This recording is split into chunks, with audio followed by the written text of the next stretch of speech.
Partia Socialiste ka hedhur zyrtarisht në kuvent projekt ligjin për reformën e re administrativo-territoriale, duke propozuar uljen e numrit të bashkive nga 61 në 46.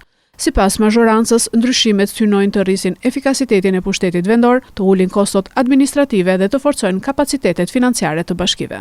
Projekti parashikon krijimin e modelit të ri bashki qytet njësi administrative, ku bashkia mbetet njësia e vetme vetëqeverisjes vendore me një kryetar, një këshill dhe një buxhet, ndërsa shtohet niveli i qytetit për të garantuar përfaqësim të gjerë. Në total, vendi do të ketë 46 bashki, 71 qytete dhe 387 njësi administrative. Në paketën e ndryshimeve, 15 bashki humbasin statusin e tyre dhe bashkohen me bashki fqinje.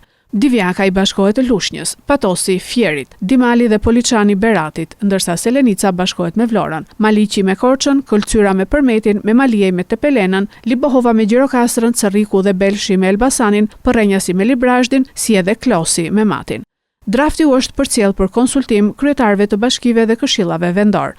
Duke qenë se prek organizimin e pushtetit lokal, buxhetet dhe përfaqësimin e qytetarëve, reforma pritet të shoqërohet me debate të forta politike dhe institucionale përpara miratimit në kuvent.